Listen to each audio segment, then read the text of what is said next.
Welcome to Unorthodox Perspectives with your host, Luke Burrows. I think like your mission, your vision, your purpose, your passion, it's all interlinked. And Leroy Mabonga. Discipline is the first step to control.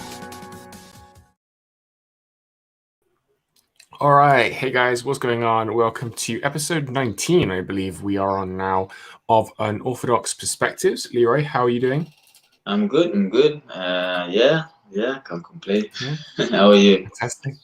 I'm very good, thank you. Have you been enjoying the warm weather here in the UK? Yeah, it's been all right. I mean, I've been busy over this last weekend. I was doing some DIY. Yeah, so that was fun. You know, looking outside, sunny, but you can't go because you're working. But yeah, it's okay, man. How are you doing? How was your weekend? Yeah, it was good. Watched the football and stuff. So yeah. Do you enjoy DIY? Yeah, that's like a side, just something I do on the side. Like, I do like interior design for people, gardening and stuff like that. Oh Yeah. yeah. Okay. So usually I would do that on the weekends. You know what I mean? Like, so there's somebody who's just bought a house and they're basically renovating the whole 3 floors, and they want wallpaper doing, fixtures, lighting, all sorts of stuff. So it's been fun. It's good, right? Sounds good. I like it because it's I guess it's a great way to segue ourselves into today's topic as well. Like, you know, because for myself, like, it gives me an opportunity to, because I'm a deep thinker, yeah, and really and truly practical, like things in terms of practicality. I can do practical things like work, but I do a lot of mental work, and sometimes I can overload myself mentally. So when I do practical work like that, like gardening, just like interior design, something, that's something I enjoy, like, because I'm using my hands, and through that process, and then when I'm doing it, there's this. It's almost like I center myself to the, not necessarily creation, but what my hands are doing. Do you know what I mean? What I'm trying to bring about. Do you know what I mean? And when I think about like my life now, it gives me a point of reference, I guess. Like when I'm now looking at myself and like, you know, the different parts of myself that I may be, you know, trying to change or, you know, do something on, you know, when I'm doing that, or, you know, let's say I'm doing a wallpaper, you know, that simple exercise, you know, of putting the glue on the paper, trying to line it up and make sure the patterns are patterned, it's like you're trying to bring about pieces to make them. Once you finish a wallpaper, right, it looks nice and flush. But what you go through to do to get it to that is quite a lot of meticulous ways. There's little cronies, because once you have done it, I can walk into your house that I have done, and I'll see the lines that I'm like, I'm not happy with that. I'm not happy with that. You know what I mean? Because I'm the one who did it. But that's my perspective to the person who's in it, who it seems, oh, it's nice. Oh, it's beautiful. Do you know what I mean? So, as I was saying, as a segue now, like, so on that, I'll introduce the topic for today. So today, guys, we're talking about how to achieve an unorthodox perspective. So very in alignment with the podcast, right? Obviously, that's what we're called. So so I was just kind of like thinking there. So when you're doing that or doing DIY, does it give you a chance to maybe then gain perspective on things? Exactly. Because in me putting it's almost because I'm somebody who likes to put my heart into the work I'm doing, right? Yeah. And in this work that I'm doing, it's impartial to me. This is not for me, it's for somebody. Does that make sense? If I'm doing it for your house, I'm doing the wallpaper not to satisfy me. That's why sometimes, you know, I'll take my time and I'll make sure that the thing is right, because I know once it's done, it's done. Do you know what I mean? So it gives me a perspective about my own life as well. That it obviously, depending on whatever it is I may be just thinking about or whatever not, right? It gives me a perspective where it's like, okay, in my own life, when I'm doing like when I'm trying to achieve something or trying to gain something or trying to, overcome something, right? It's not necessarily about what other people are thinking anyway, how the world sees it, because you have to now come from that point where it's like you are the one interacting with the world. Do you know what I mean? So like that, when I'm not doing like a wallpaper or doing something like that, because I'm doing something, it's generally how that piece of work is gonna turn out. It's all down to my hands. Does that make sense? And in my life as well, how exactly my life will turn out, whatever it is that I may be struggling with or whatever it is that I'm thinking about. Do you know what I mean? It always comes down to your being, basically. If we take it from last week's episode, it comes down to your being. You know what I mean? And so it's. I guess we'll get into it as the episode goes, because yeah, man, yeah. And I mean, like you said, the topic of today is how do you achieve an unorthodox perspective, and I'm pretty sure listening to this, like, you're like, what? But it's the unorthodox perspective of mine, I guess, in terms of like, it it takes me away even from my mental work. The cogs stop working in that and start working in achieving this practical achievement, right? And once I've done that, it has this releasing endorphin or thing where there's a satisfaction to see this creation or this thing that you've been able to piece together, put together, or do in somebody's house or the garden. Which then, when you reflect in your own life and your own being, like in myself anyway, I can appreciate my being because I can create that for somebody else. Then when I'm looking at my own life, there's nothing wrong with what is going on with me. It's just the perspective that I may be looking at this thing at. And by the time I'm done this project, I may be looking at that thing very differently. Like my journey home is always different to my journey to work. You know what I mean? Because because once you're going to work, you've got your own mind. You're thinking about a lot of things. You're thinking about you've got a lot. But once I'm in the work and I see what I've done and I've do what I did, and I'm coming from there, I don't know, it gives me a fresh perspective, that you can always make something better. You can always put things together. You can always like find a way forward. You know what I mean? So it enables me to, in that space of time, if I'm doing work for a day, I'm probably exploring ideas even about my life from a different perspective. Do you know what I mean? And even being in that, depending on the clientele you have, sometimes some clients, they want to be around, they want to talk to you, they want to do so much. You know what I mean? And I'm somebody who's very like, I'm open. Do you know what I mean? If you want to talk, I'll talk. If you don't want to talk, I'll leave it at that. But some people, even through that conversation or exchange, like, because you're already in that mental space of you're not full of yourself. Do you know what I mean? You're not constantly thinking about I'm not thinking about myself when I'm doing the wallpaper and I'm trying to do the painting, or I'm trying to do a fixture, or trying to do, the wall or the lighting, whatever, right? It's like what I'm doing is why, right? When we go back to why, there's this book that says start with why. I don't know if you've ever read it. 100%. It's an awesome book.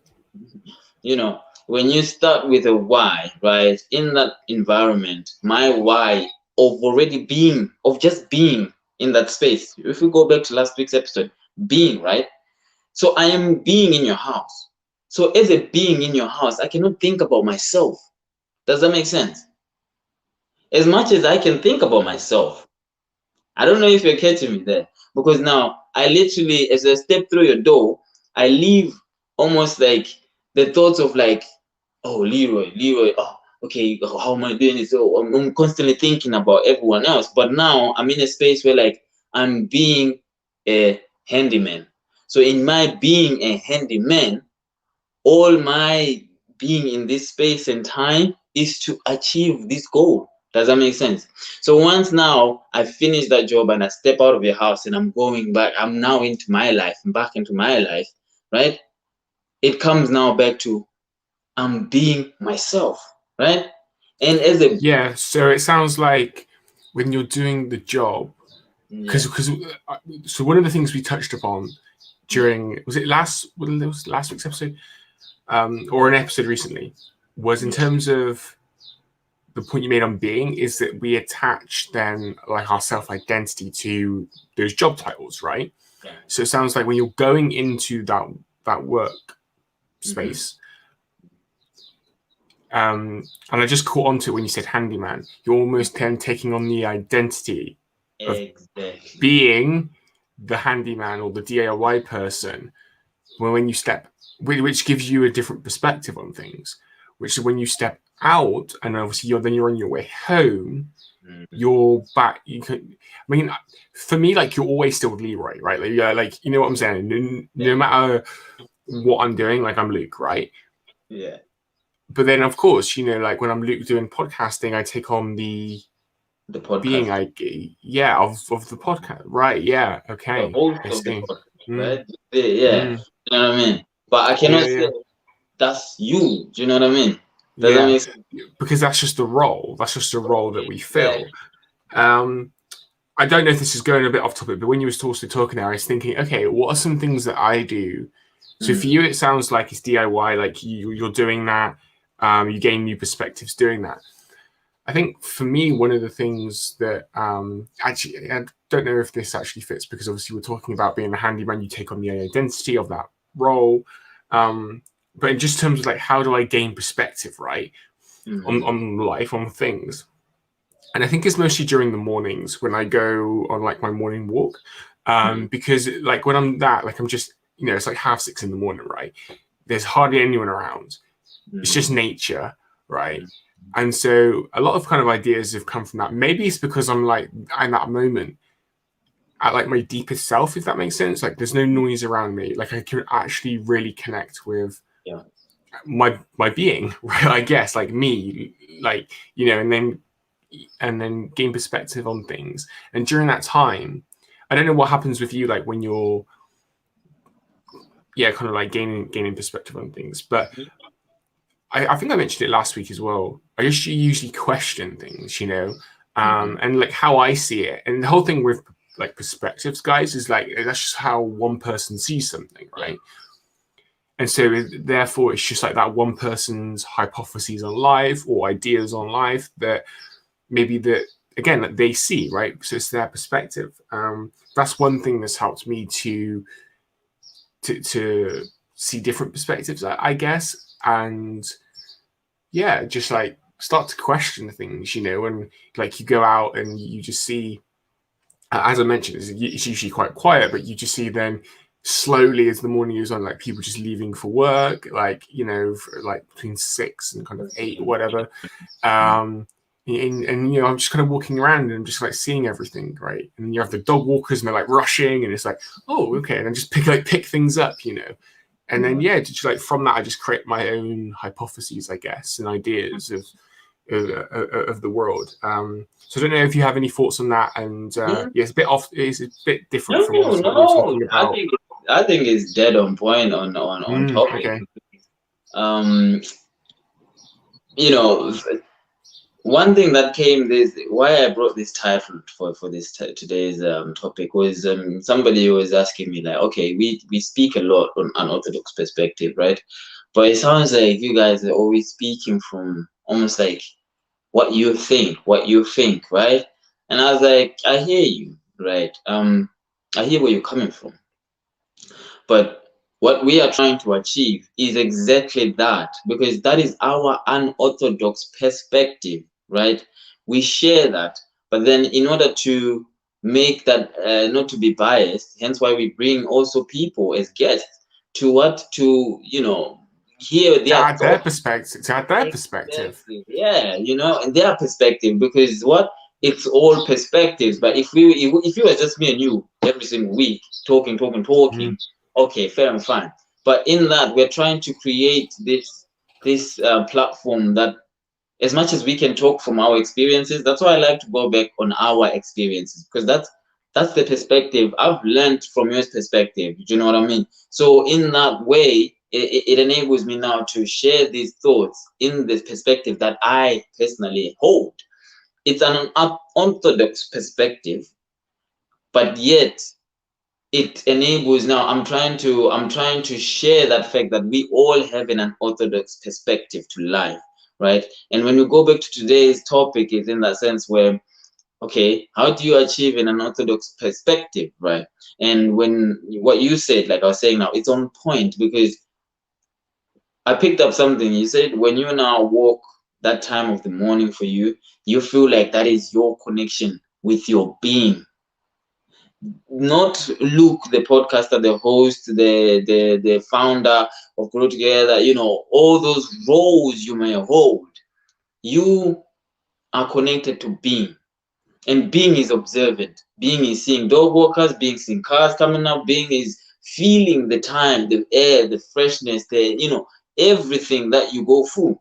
And you find that because your being is so open at that hour of time, you're not constricted by the roles that you're having to uphold. Hence, I was saying, like, when we walk into a room sometimes, because of who you think you are egotistically, you try and uphold a certain role that then limits you from opening your being to what is truly within that room that can actually edify your being.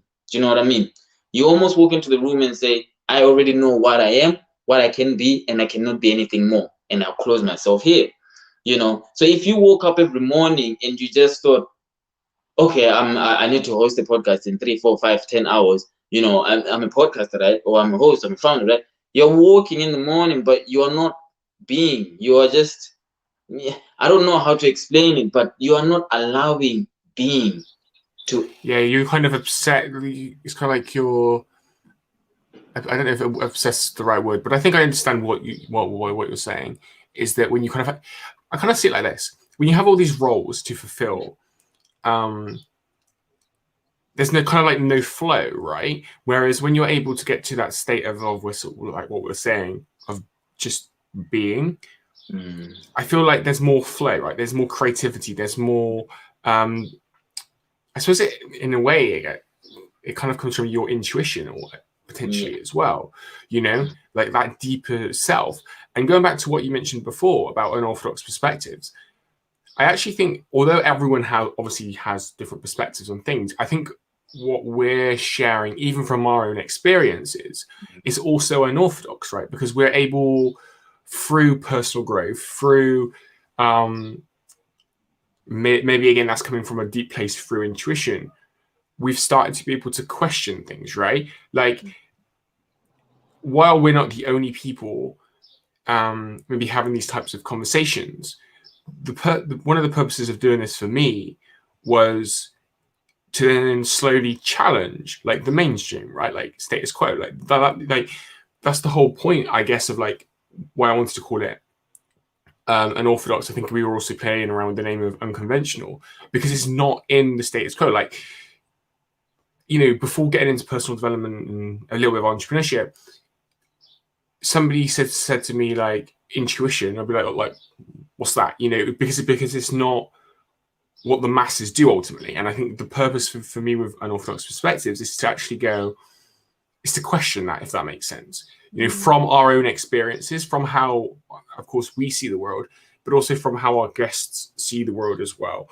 And it comes back to my mission of obviously what I've shared before, maybe even last week, of like, that's then how we start to, or one way, and then how we start to raise human consciousness is by questioning why have we done things like this in the past? This is an alternative, right? This is and usually the alternative to things is a little bit wacky, right? It's a little bit unconventional. It's a little bit unorthodox. And so for me, that's one of the purposes of us coming together and doing this is, as you said, taking it from our experiences and how we see the world to, in my mind anyway, hopefully move things forward over a long period of time. Do you have anything to add on that? I mean, like what you're saying, like the questioning, like just questioning.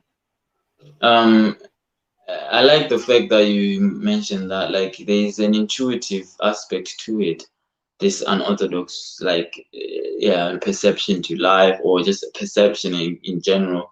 And when you look at, you pointed out something as well, that like before you came onto this journey of entrepreneurship and all sorts, if somebody had mentioned intuition to you back then, it didn't have the significance. There wasn't what is intuition? I don't care what intuition is.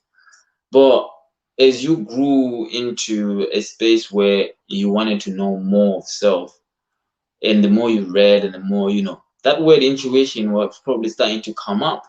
And it was now explaining that very feeling you had at the beginning that was like, question this where you are walking right now. You need to look at it. You just didn't know what it was that was pushing you to do that. But it was that intuitive feeling or knowledge that we have of being. And sometimes, depending on how far you are from, just depending on how far you are in terms of you don't want to do anything with self-discovery, right? Or an idea of a bit of what self-discovery is, it will determine how much you see that word intuitive, intuition. Because if I go to somebody, and not to be stereotypical or anything like that, but if I go to somebody who doesn't want to do anything with even work or school or even just anything, they just want to be and just do nothing at all. And I say, you should try and listen to your intuition a bit more. They're probably like, who is intuition? So on that point, I actually don't think it's maybe somebody who does nothing. I think it's actually the people who are sometimes the most busiest. Because going back to what you're saying in terms of the roles that we have to fulfill, if you've got like all these roles to fulfill, for me, and I just wrote it down, that clouds your intuition because you're so busy fulfilling the roles that you're not then listening to that deeper calling or that deeper voice within you, if that makes sense, Absolutely.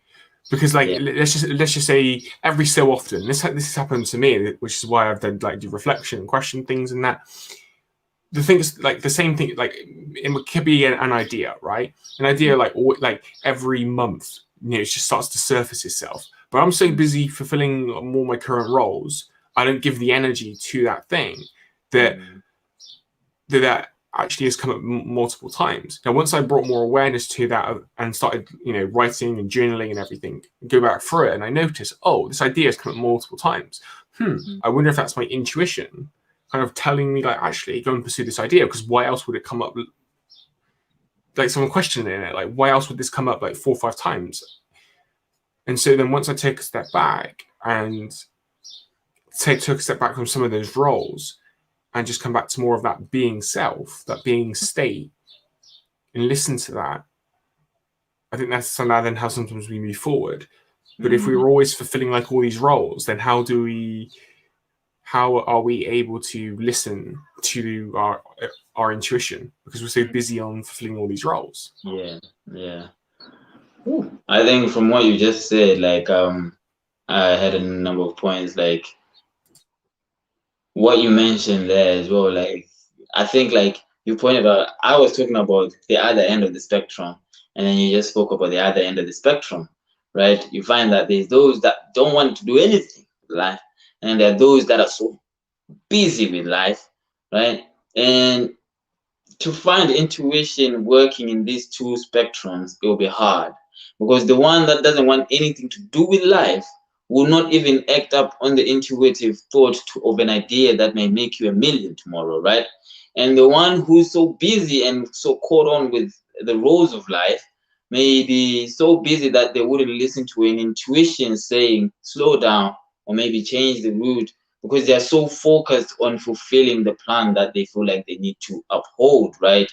And now it leaves very small room for intuition to meet action, if that makes sense, to actually find that unorthodox thing that is coming out of your own perception to what what intuitively felt, if that makes sense.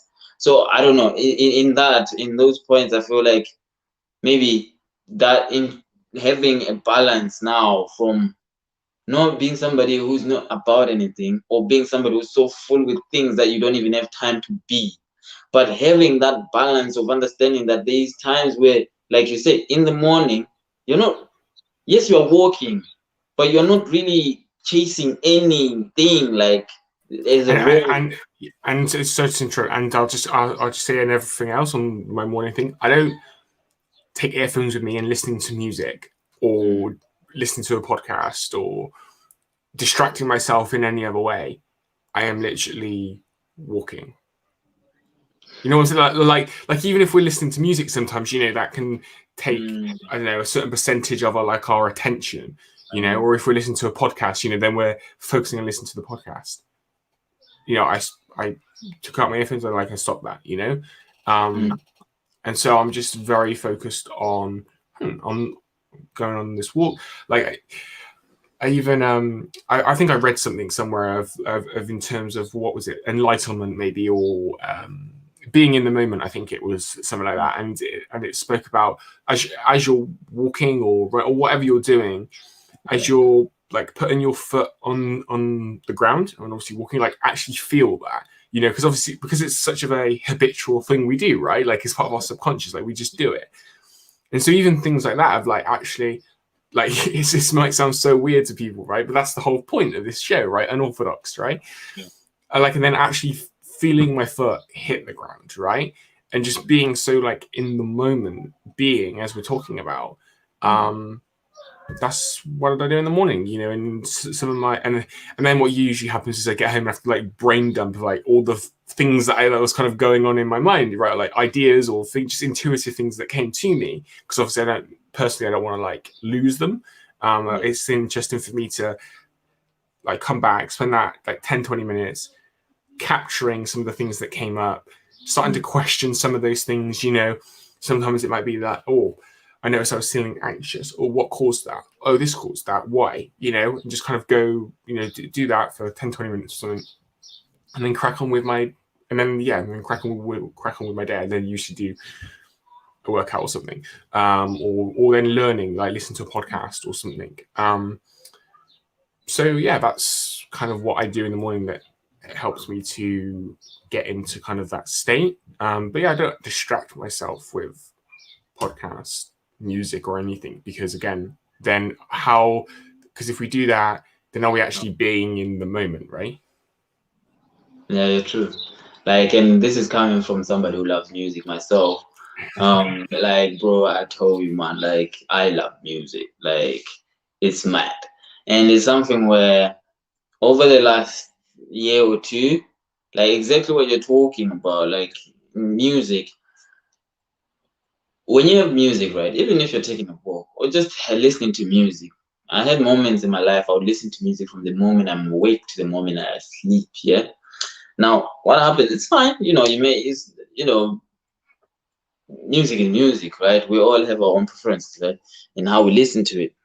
But what I'm very observant. I've always been somebody who's very observant of my own habits, of what I'm doing, of what I'm excessively doing, and what I'm not doing enough of. You know, I'm always taking note. That's in a way for me anyway to constantly checking on myself. Do you know what I mean? And keeping myself accountable. So, and I'm very honest even to those things that I'm struggling with to handle, and music was something that I knew to myself, like, every time you listen to music, right? This is what I got out of that period for me. Like, even when I'm going for a walk, if I'm listening to music, yes, it's nice to listen to music. But like what you said there, your mind, the lyricist or the person who's singing or the person who's or, you know, the music or even just the instrumental, right? It inspires certain thoughts that you do not have control over, and you cannot steer them to an extent as much as you can steer them. Does that make sense? Yeah. So if I'm listening to somebody, for example, if I'm listening to, okay, let me take a popular artist. Let's say I'm listening to Chris Brown, right? Listening to Chris Brown, and he's singing. There's this one song he sang with Jordan Sparks, "No Air," you know, and let's say you're listening to this song, mate, right? We're going way back.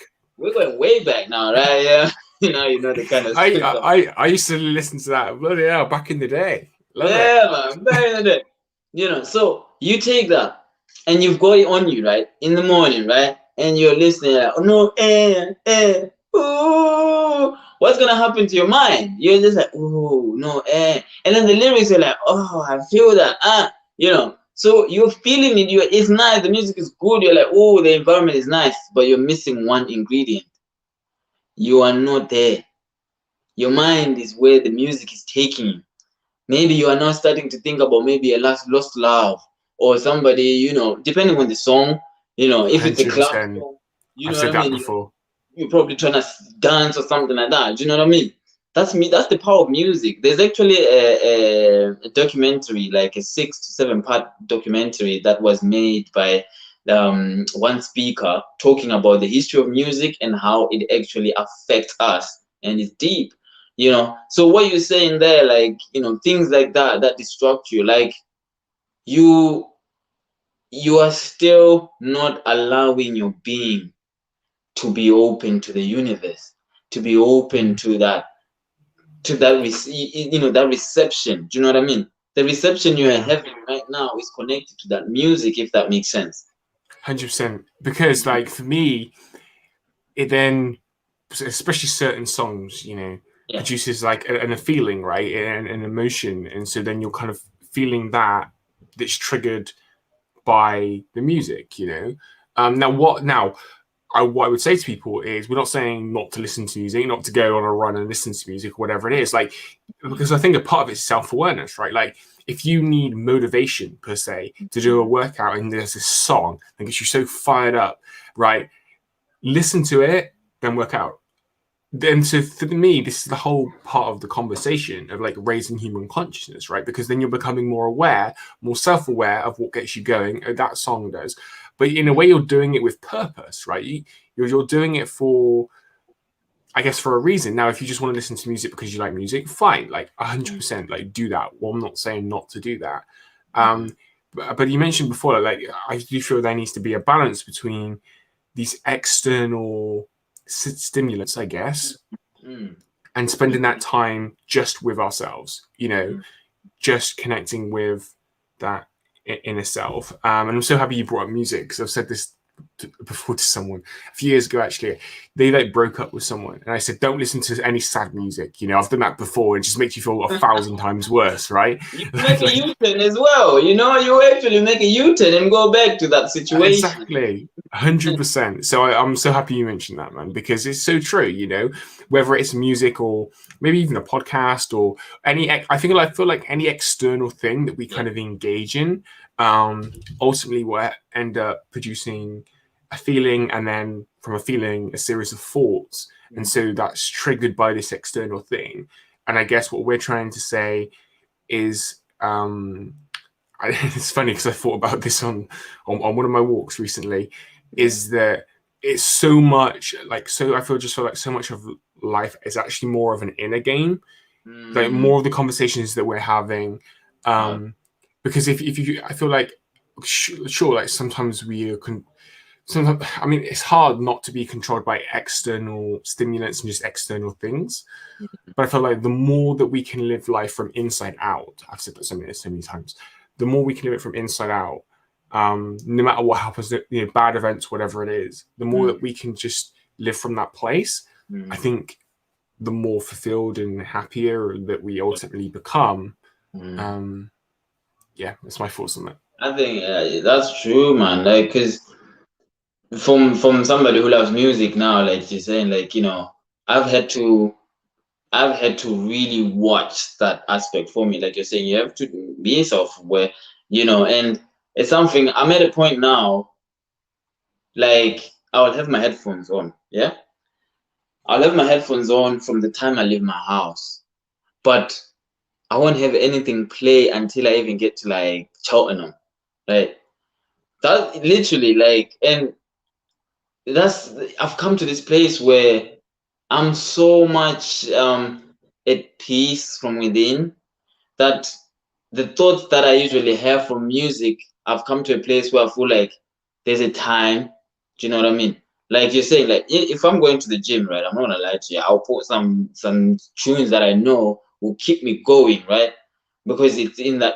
But also with that, But that's good because that's self-awareness, right? You know, oh, I listen to these, I'm going to get fired up, you know? You know? And it's like, I've also trained myself now to, like you're saying, the game is in, You know, like game of life is in a game, right? So that was something I had taken notice of, that my intuition was being almost like disturbed by the external constant influence of this different frequency. Because like, remember now, music is it's a frequency. We are people of what we are, electronic people, we are, right? So when we are here in that frequency, like I was saying now, if we're listening to No Air, Chris Brown, that's the frequency you're in. Like if you're listening to a sad song, you're gonna be in that frequency for that kind of mood. And if you're listening to something that's pumping you up for a gym, what happens? You will be in that mood, right? That frequency. So I realized that my own intuitive frequency was rising higher than the musical frequency. And every time I was constantly listening to music, thinking, yeah, it's, you know, it's helping me flow, helping me, you know, everything as I used to do, it just wasn't doing it anymore. If anything, it was, you know, kind of the drop. trying to drop me back. So literally, so that's what I'm saying. That's how, no, I can't say it's bad, but that's how I love music. That fact that I would literally put headphones on now, but I wouldn't press play on my phone. It's not that I don't want to press play, but I literally forget to press play. But because my headphones are here, I'm so used to having headphones on my head. Do you know what I mean? So it's something where, like, it's almost like I've come to this point now. I'm like, every time I put my headphones on and I notice, I'm like, oh, you know what? I like this music. I like this music. You know what I mean? The silent music, I call it now. Do you know what I mean? Because at the end of the day, like you said, the inner game. Life is about the inner game. I think, to round it up anyway, as I'm closing, it's like what you say there. I had a point as well I wanted to say, from what you had pointed out, that fact that inner game is that when you pointed out intuition, I don't know why. This is how my mind works, guys. This is how the unorthodox part comes into play. When you spoke of intuition right there at the beginning, when you were speaking about walking, this is what happened in my mind. It took that word and it put it into this context that we're talking about, and it went to work, my mind. I split the word in two. Now think about this. Into wishing, right? If you take that in tuition, right? What does tuition mean? As we know it, right? Schooling, right? You go to school, you pay for tuition to gain knowledge and, you know, wisdom, right? So that you can have, you know, more just knowledge, right? I know where you're going with this. Yeah? I'm pretty sure. You see it now, right? I think so. Right? So, intuition, it's an internal education you're finding. Do you know what I mean? Yes. Because that is the best source of education you can ever have for being. Not to say you can't, there's no education out there. Don't get me wrong. I'm not talking bad on education, but I'm just talking about what you said, look like intuition. You know, like we need to look at it like that. It's an internal education. It's an inner game. It's an inner experience that you have to grow off so that you can actually see yourself before you see the world. Like you're saying now, the external influences will always come into your world. But until you can see yourself, then can you also see what's coming, like a boxer, and dodge. Do you know what I mean? You know what you're dodging and you know what you're trying to hit, because now you are very aware of you being. I was watching a documentary, sorry, I'll keep going on. But I was watching a documentary, right? It's new on Netflix about humans, and it's talking about the whole human being and the inner works we have in this. It's a whole complete world in there, man. I would suggest to anyone who wants to just learn more of being from a physical point to watch that, because you learn a lot. But it was speaking, and there was a boxer that was talking, and to summarize it all, it was an episode on nervous system. And obviously, as we know, the nervous system is connected to your whole being, right? So these boxers, they were talking, and, you know, as part of the discussion of nervous system, she was like, when she started in the ring as an amateur, as never before, having gloves on, she would always jump at every move the opponent was making, right? Should always be jumping. If the person is going, like, you jumping, right? But she was like, the more she practiced and gained more experience with fighting, the less she was getting jumpy out of every single move the opponent makes. She had more composure. She had more self-control. She had more awareness, right? She had more understanding of her own technique and skill, right? Whereas beforehand, she was just a person in the boxing ring and doesn't know what they're doing per se. So she's just in a fight or flight mode. But we have to come from that space. I feel like we need to come from that space, as I'm closing myself, that in an unorthodox perspective, to gain an unorthodox perspective is almost like that boxer. You have to go into yourself, get into the ring with yourself, right? And you have to now, yes, it is going to be scary at first because it's that silent game. It's because you're having to listen to your internal educator, who is yourself from a higher being, from a higher point. You know what I mean? Because now, when you become that observer, like you're saying, like you are able to go out there, walk the streets, observe and look at the stuff, and then come home and dump and download and put these things on the paper. That's because in that space that you have given being intuition to enable that raising of consciousness, right? Internal intuition, raising your own consciousness. Once you come back now into a place where you know you are going into structure, role, and responsibility and stuff, you know you want to keep whatever remnants of that what you've just downloaded from the universe. That there was nothing to do with you thinking about those ideas, but still they came into you. Do you know what I mean? And that's where now when we are coming into a space where we are trying to find ourselves, that's where you gain an unorthodox perspective. Every one of us has an unorthodox perspective. It is our choice to collectively look at life with a common perspective. Does that make sense? Yeah, because we want to fit in to the status quo. And so if we're able to, if we're kind of saying, like, we answer that question, how to achieve an orthodox perspective, for me, then based on the conversation, it comes back down to intuition. And for me, I get the sense you agree, is also about questioning things, because I think that goes along with intuition. Like, even when I'm listening to my intuition, I then go like that level deeper of like questioning that ultimately, and just keep questioning. I love the fact you call it downloading. I've been using that a lot more recently as well. Like, I could just be in the car or something, or just even at my desk, right, just working or something. And so now like things kind of come to me, and I'm like, oh shit, I have this thought, I have to download it. Right? I have to I'm downloading something right now. What is that? And then I kind of go into this place of like, stop what I'm doing, like write it down, like deep thinking. We're on that thing. But yeah, I like that you called it that, because I started to, because for me it feels like that. It feels like there's like this. I don't know. It just feels like it's like here ultimately, like whatever it is, and I'm ultimately downloading it, writing it down, and then I can act on it maybe later or something. Yeah. Don't you see what I mean now? You see that moment where you're saying downloading, right? Do you ever feel like you literally had nothing to do with what just came into your head? Yeah, pretty much. Right? And it just comes up. It just comes up, and I feel like people want to put that very feeling, that very like being, that's a human being thing, like that. There's no definition to it. That is what you can.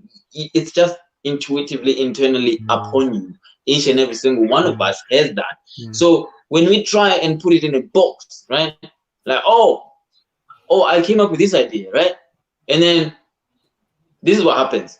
They get the download, right? It comes out, that light bulb, we always see in a cartoon, right? It comes out, bam. Like, oh, I've got an idea, right?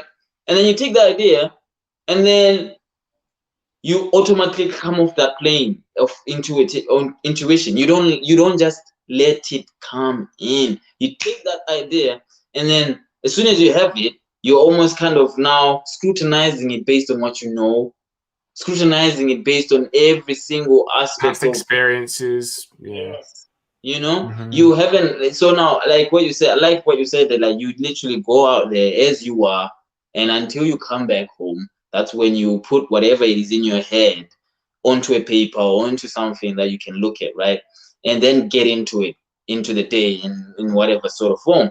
So you find that throughout that whole time when you're walking, your mind, your being, your soul, your spirit, just your intuition, it's literally walking with you almost.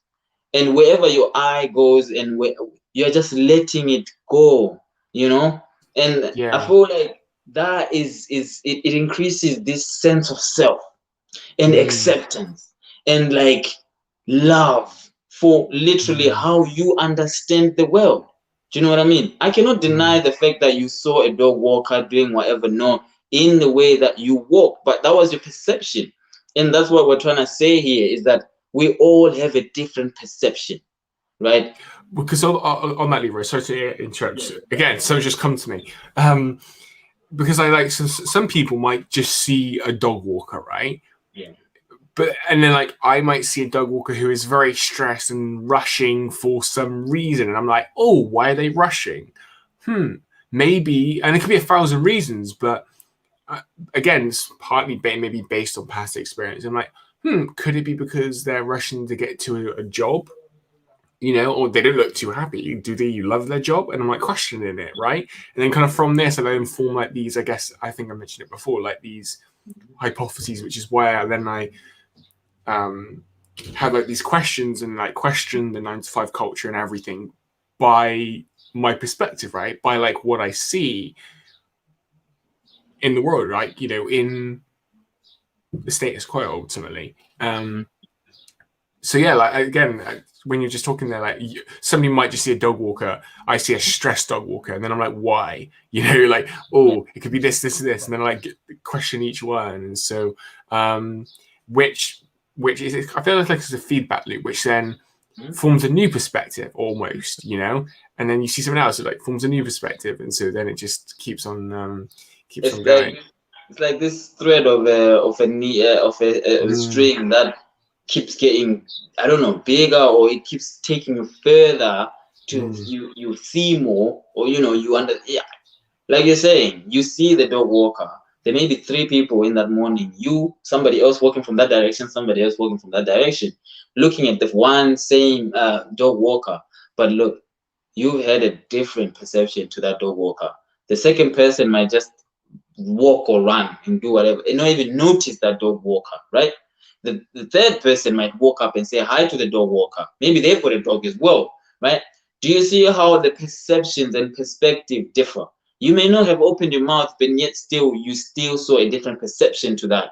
That person still ran, and they didn't notice those people, but still, that was his perception. That I don't see anyone, I'm just doing my own thing. That dog walker who also came and said hi, maybe thought, oh, you know what? Let me go and say hi and talk about our dogs, right? But you, from your perception, you have seen a totally different perception. And that is what I feel like you gain an orthodox perspective. The more you have a conversation with yourself, an internal conversation, because in that we raise our awareness, the bubble of comfort with our own being. Just to wrap it up, because I know we wanted to finish this. I think this would need like another episode or something. After we hear what people think about it. But me, I'm enjoying it, man. Look, I don't know if you know, but I'm just enjoying these episodes, because at the end of the day, it's really allowed, even for myself, to just share the unorthodox mindset that I have sometimes, And I'll tell you this: I feel like I'm in a place intuitively that it scares me. Because sometimes now it comes to a place where, you see what you're saying, it's all about questioning to get deeper into that knowledge and finding out more of getting to the root. And I know, for me, I feel like your soul knows, once you've gotten to a root of something, it just, I don't know, it just makes sense.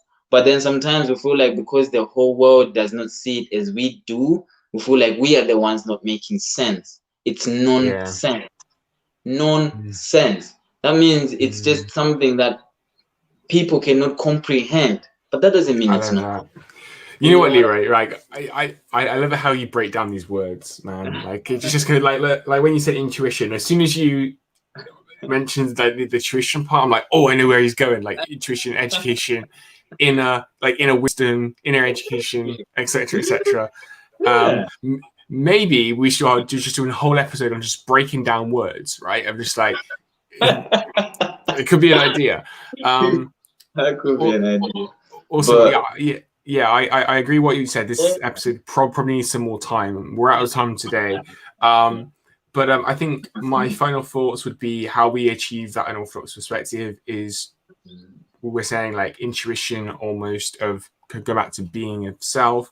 And I think like once we're in that state of like questioning things ultimately, and then we can ultimately get there. So amazing, man. I love this episode. I definitely see your passion for this. It definitely all comes across, which is amazing.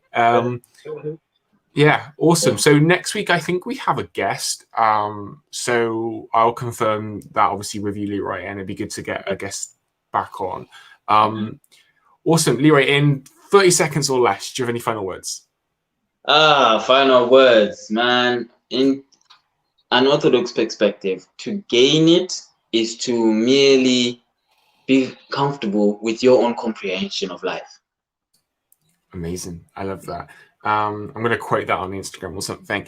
Anyway, guys, thank you so much for tuning into today's episode. Go and have an amazing week, and we will be back next week. As I said, we might have a guest next week, so because we've done a few, just me and Leroy recently. We had a guest last time though, Viva, I believe. So yeah, we'll bring another guest on. Until then, yeah, have a great week, and I'll leave you with the outro. Hey guys, thank you so much for tuning into this episode of Unorthodox Perspectives. If you liked today's episode on the show, please subscribe and leave a comment below. All relevant links for today's episode of the podcast can be found in the description, so please check them out. And we will be back next week with another episode. Until then, have an awesome week.